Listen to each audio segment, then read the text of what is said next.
So this is our very first episode of What to Expect When You're Not Expecting Cancer. I have stage 4 breast cancer, terminal, spread to my bones, my liver, and my lungs. I have Lindsay, who is 9. Oh, wait, I have to do the head tilt. Oh, yes. Oh, yeah. That's the bomb you drop in everybody's world. You shatter, and then you have to, comfort them because you've just told them you have cancer. What can I do for you? I'm sorry, this is awful news.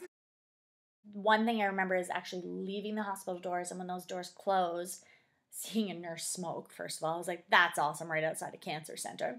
And secondly, just collapsing into my husband's arms, sobbing.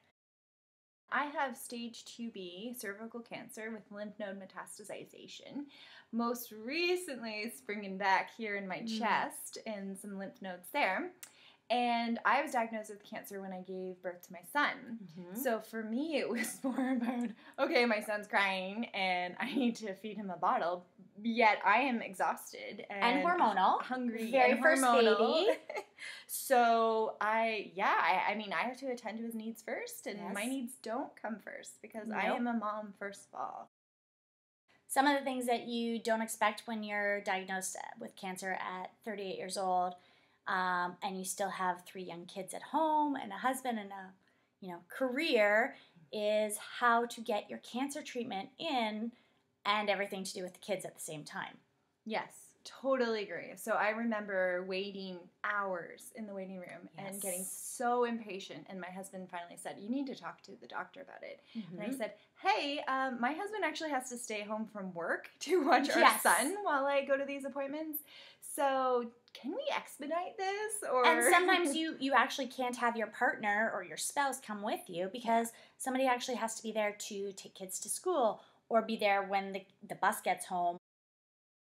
They have dance lessons. They have parent-teacher meetings. They have all the normal things that you want to keep normal for them. I don't know about you, but I was pretty healthy before I was got extremely cancer healthy and fit, playing ultimate frisbee and eating well, and then this happened, and so you're like, what? I mean, I did everything right. Why is this going so wrong? I was a professional figure skater for Disney on Ice for 10 years. I mean, I treated my body like an athlete's body. I never smoke. I drank, but not excessively. I breastfed all my babies for 2 years, which again was supposed to be great for your boobs. So apparently I fell through that crack as well. You don't expect it to happen to you? No. Okay. The other thing you don't expect when you're diagnosed, it's not like Grey's Anatomy or any of those shows. The doctors aren't cute. The doctors aren't. Some are handsome or beautiful, but it's not a fancy waiting room. It's very depressing. Usually, actually, I shouldn't say that. Everybody says my doctor, my oncologist, well, there is you really go. cute, and I never noticed until they said, "Oh, he's cute." And I thought, okay, no way, yeah. The pamphlets they hand you, those are my favorite. Or the social worker that they bring into the room who themselves is never a parent or a mother or, just out of school. And they give you a pamphlet. For me personally, it looked like I was looking at a 65-year-old on it. It was a 65-year-old talking about, it's okay, you were about to start menopause. You were about to, body image isn't that big of a deal. But it's not. Okay. So you do not, at this age, fit into those groups and every literature that they have written for cancer patients. That's hard to navigate. And even the common dialogue in society is, at least for me, having one child, when are you having baby number 2? Yep. And I'm like, I can't. Mm-hmm. I don't have eggs. Exactly. Oh. And I don't know if they ask you every time, but every time I have a scan, they say, we have to ask you this. Yep. But is there any chance that you're pregnant? I'm like, any possibility. No, maybe if I'm Mother Mary. That's what I say. I have Jesus for you. I say, well, then you can call me Mary because I am a miracle because you just took my ovaries 1 year ago.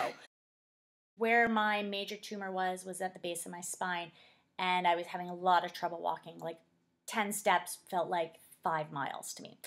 So when my family physician suggested the accessibility parking pass, I was taken back. I was like, but I'm not in a wheelchair. That has a picture of a wheelchair. And she said, no, this is for your palliative care, which is another fun word that you see on your chart. And terminal, palliative. These are not fun words. But she explained to me that this will help my life. TP. And it, yeah, exactly. You don't want TP on your chart. Oh, yeah, you don't want TP.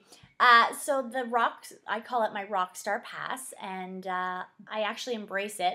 I do find it hard when I do park at Shoppers Drug Mart to get my thousands of dollars of prescriptions every 2 weeks. I get the dirty looks from the older people. You can walk. You're young. You can walk. What's wrong with you? And then I have to have the explanation of, well, actually, I wish you probably are more healthy than me, sir, 80 years old with your cane. And you don't owe them that explanation. I don't, but I don't know if it's a woman or Canadian. We just want to explain and tell them why we do things. One really good friend told me to call it my rock star parking. So now I have permanent rock star parking. Love it. VIP. Well, for my type of cancer, too, there are vaccines to prevent the cancer now, which weren't available when I was younger.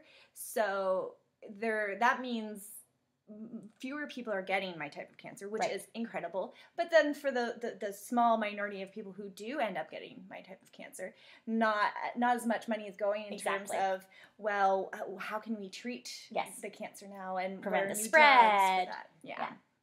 And the vaccine that you're speaking of is the HPV vaccine. Yes. Human papillomavirus. Which is so important. And there is a lot of controversy about that too. So there are a lot of things out there like this vaccine, which I would definitely have my daughters do. Yeah. There is the gene testing, which I did, and I was supposed to be really well screened and I would never get cancer. Well, whole another episode of explaining how I fell through the OHIP cracks, which is the Ontario Healthcare Initiative, just in case this goes more than Ontario. Or more than the town that we live in. more than good old Burlington. So when I was first diagnosed, there was nothing. I saw nothing. There was nothing that looked like me, sounded like me, had the same ideas as me. And then I saw Pink Pearl, which is specifically for the age group of young women. I saw Christa from across the room, and she looked just like me a year ago, and it was my first time being bald, and you walked in bald. I'm like, oh my God, she looks like me. She's rocking it like I did. Great group of women. So any cancer. Not the pink ribbon. Everything's about the pink ribbon over there. There's so much more than the pink ribbon. Yeah. And then there's like Rethink Breast Cancer and Young, what is it? YACC. Yes. But it's all cancers. Cancer diagnosis. Guys, girls, and it's stage 1, cool. Terminal, all of it. Yeah, so there's an online group that you can join. And they have conferences and retreats as well, so that's a good one to look into as well. So there are resources out there. There's also Cleaning for a Reason, so it's not just for young women, but I just signed up for it. I'm back in treatment, and I can sign up for it now, but it's free maid services, a few maid services, and they come over, they clean your house. They ask you what you want cleaned, and I was like, everything. And they did it better than I did. And there's Nanny Angel. Yes. Who we have had a nanny for over a year now. She's actually watching my son right now. So we can do this. She's amazing. So there's that. There are more resources out there, but we need to fund them. The other thing you won't expect, and I hate to say it, and people are shocked when I say it, people who have been your friends your whole life. People who stood up next to you on your wedding day, let's say, or, you've known since you were in kindergarten and, were there when your baby was first born.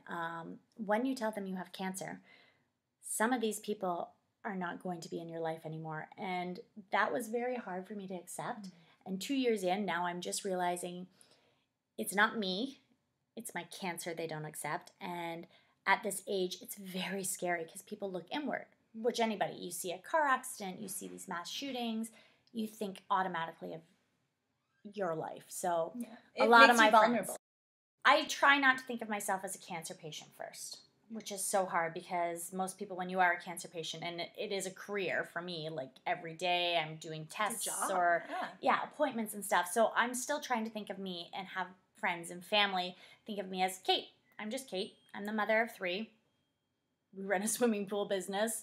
Life is crazy. Life is hectic. That's me. By the way, I also am fighting stage 4 breast cancer, and there is no cure, and there will be no remission for me. So don't ask me if I'm better, because the answer will be never. And for me, I just went from curable to incurable. So you're whole new. People ask me, how are you doing? Well, terrible. Yeah. I mean, how am I doing? No, not good. You don't expect it, but you are going to lose friends. And you're going to realize that some of your friends are bigger friends than others. Kids are home. And again, kids are home. So again, comedy, as you'll see through our videos, this is how we deal, Christa and I. Yeah, absolutely. So don't be offended. Please don't be offended. Hopefully you laugh because we're laughing. Because it's the only way. Any questions, please put them out to us because there are probably things out there that we haven't thought of or things that you would like us to answer, we will. I guess that's a wrap for our very first video here. Yay! Bye-bye. Bye-bye.